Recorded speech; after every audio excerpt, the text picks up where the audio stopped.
अमीर और गरीब का खाना। माँ जल्दी दो ना मुझे पिज्जा। कितना समय लगा रहे हो आप पिज्जा बनाने में? वो आयुष तो पैसे देकर तुरंत ही शॉप से पिज्जा खरीद कर ले आता है। रोहन बेटा, दुकानों पर पहले से ही पिज्जा बना हुआ होता है, इसीलिए वहाँ तुरंत ही पिज्जा मिल जाता है। और वैसे भी बाहर का खाना हमारी सेहत के लिए हानिकारक होता है। हमें बाहर के खाने से हमेशा परहेज करना चाहिए। तभी प्रेमा अपनी बेटी रोहन को 2 रोटी के ऊपर असली घी और कुछ सब्जियां लगा कर देती है। अरे माँ, ये तो रोटी है, ये पिज्जा नहीं है। मुझे पिज्जा चाहिए माँ। बेटा तू खाकर तो देख इसे, ये बहुत अच्छा है। नहीं माँ, मुझे नहीं खाना ये, मुझे पिज्जा दुकान का खाना है। मुझे पैसे दीजिए माँ, मैं आयुष की तरह पिज्जा शॉप से पिज्जा खरीद कर लाऊंगा। रोहन रोने लगता है कि तभी वहाँ रोहन का पड़ोसी उसका अमीर दोस्त आयुष आता है।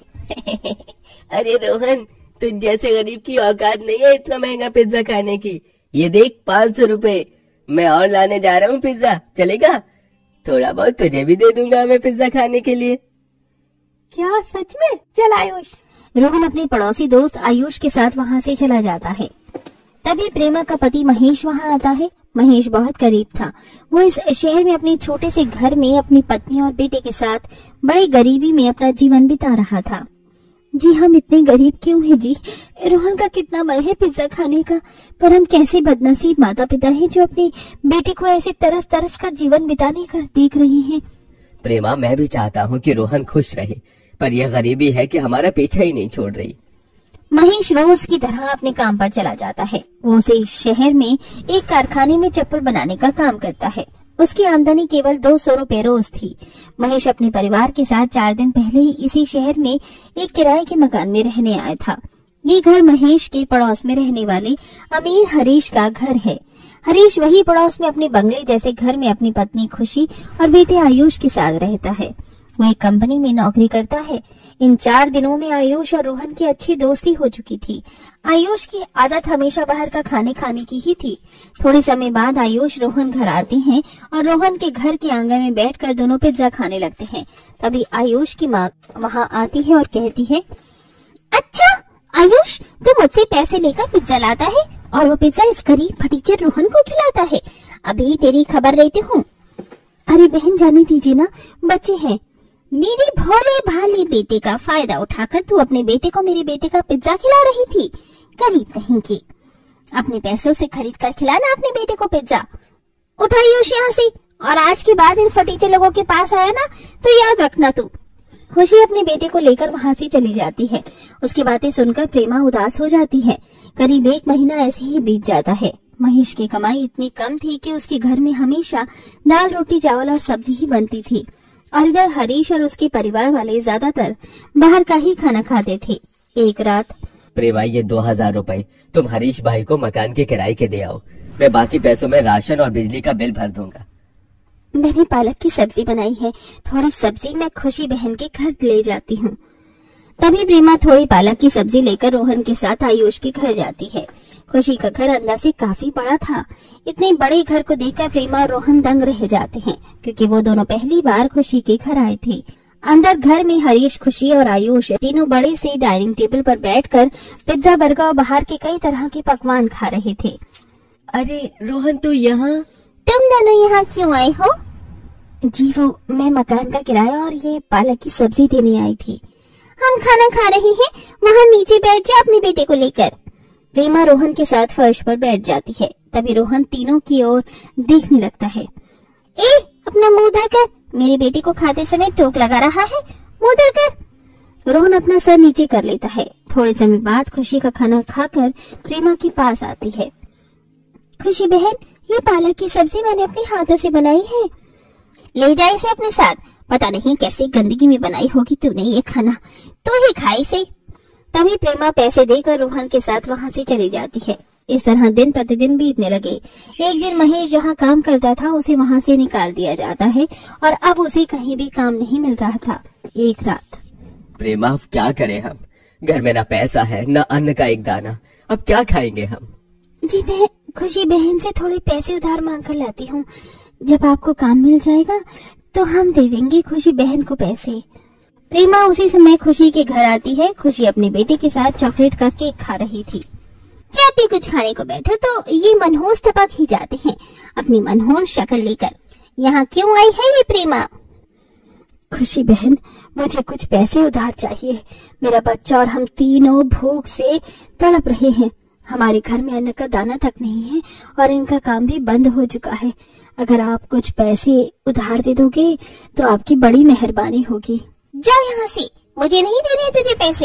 एक काम करती हूँ, मैं इस प्रेमा को अपने घर की नौकरानी बना लेती हूँ। ये सारे पैसे काम कर दिया करेगी।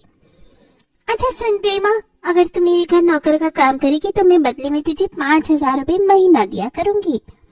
5,000 रुपए महीना? इतने पैसे से तो हमारा गुजारा बहुत अच्छे से संभलेगा। प्रेमा खुशी को हाँ कर देती है। तभी खुशी उसके कुछ पैसे देती है और अगले ही दिन प्रेमा खुशी के घर में आकर सफाई का काम कराना ये सब काम करती है। इसी तरह कई दिन बीत जाते हैं। एक रात रोहन प्रेमा के साथ खुशी के घर आता है। उस समय आयुष अपनी महंगी बाइक से घर में खेल रहा था। अरे वाह आयुष, ये बाइक तो कितनी अच्छी है, मुझे एक बार बैठने देना इस पर आयुष। आयुष रोहन को अपनी बाइक पर बिठाता है। तभी रोहन उस बाइक को तेजी से रेस देता है, जिसके बाद वो सड़क तेजी से जाकर सामने दीवार में जाकर टूट जाती है। ये देखकर खुशी के होश उड़ जाते हैं। हे भगवान, ये क्या हो गया? रोहन, तूने मेरी बेटी की इतनी कीमती बाइक तोड़ दी। प्रेमा, ये बाइक 20,000 रुपए की थी। चल निकाल बाइक के 20,000 रुपए। 20,000 रुपए मैं कहाँ से दूं? है बहन, मेरे पास तो जहर खाने तक के लिए पैसे नहीं है। प्रेमा, अब तुझे 4 महीने तक मेरे घर में मुफ्त में काम करना होगा, समझी? ये सुनकर प्रेमा उदास हो जाती है। कुछ दिन बाद एक रात अचानक महेश की तबीयत बहुत ज्यादा खराब हो जाती है और वो कोमा में चला जाता है। ये देखकर रोहन प्रेमा खूब रोने लगते हैं। अब उनके भूखे रहने के दिन आ चुके थे, क्योंकि अब खुशी ने भी उसे पैसे देने से मना कर दिया था। सवेरे का समय। माँ, मुझे भूख लगी है। अब क्या तुम्हें रोहन को खाने के लिए? घर में तो न राशन है न पैसे, और अब तो खुशी बहन भी मुझे पैसे नहीं देगी। तभी प्रेमा बाहर आती है तो सामने कचरे में उसे एक पन्नी के अंदर चावल पड़े दिखाई देते हैं, जिस पर काफी सारी मक्खियां बैठी हुई थी। इस समय तो कोई मेरी मदद भी नहीं करेगा, और अगर रोहन को खाना नहीं मिला तो उसकी भी तबीयत खराब हो जाएगी। एक काम करती हूँ, कचरे में पड़े ये चावल लेकर घर जाती हूँ और यही रोहन को खिला देती हूँ। प्रेमा जैसे ही कचरे से चावल की वो पन्नी उठाती है कि तभी खुशी वहाँ आ जाती है। ये तो प्रेमा है, पर ये कचरे से चावल क्यों उठा रही है? खुशी प्रेमा का पीछा करके उसके घर तक आती है। तभी प्रेमा घर के अंदर जाकर वो चावल एक प्लेट में निकालकर अपने बेटे रोहन को खिलाती है। ये देखकर बाहर खड़े खुशी के होश उड़ जाते हैं। ये प्रेमा इतना गंदा खाना अपने बेटे को क्यों खिला रही है? माँ, ये चावल तो कितने कड़वे हैं। बेटा जो है अब खा ले, घर में न राशन है न पैसे हैं।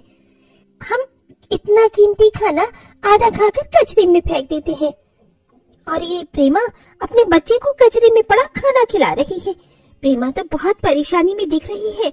अगर ये लोग ऐसे खराब खाना खाते रहे तो इससे तो इन्हें बहुत तकलीफ होगी। नहीं, मुझे प्रेमा को रोकना होगा। खुशी प्रेमा के घर में आती है और प्रेमा के हाथ से वो चावल फेंक देती है।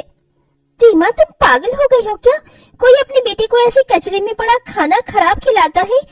अगर ये खाना खाकर रोहन को कुछ हो गया तो क्या करूं खुशी बहन? घर में अनाज का एक दाना नहीं है। पति कोमा में जा चुके हैं और आप भी काम के पैसे नहीं दे रही हो। अब ऐसे में मैं बासी खाना ना खिलाऊं अपने बेटे को तो क्या करूं? प्रेमा, तुम कचरे में पड़े खाने को खाकर अपनी भूख मिटा रही हो। सच में आज मुझे ये पता चला कि दुनिया में रोटी की अहमियत कितनी है। प्रेमा, तुम चिंता मत करो। अब से मैं तुम्हें हर महीने पैसे भी दूंगी और मैं तुम्हारे घर में 3 से 4 महीने का राशन भी भर देती हूँ, और महेश भाई के इलाज का सारा खर्चा भी मैं ही दूंगी तुम्हें। ये सुनकर प्रेमा खुशी के कदमों में गिरकर रोने लगती है। उसके बाद खुशी प्रेमा के घर में 4 महीने का राशन भरती है और महेश के इलाज में अपने लाखों रुपए लगाकर प्रेमा को हर महीने अपने घर के काम के पैसे देने लगती है।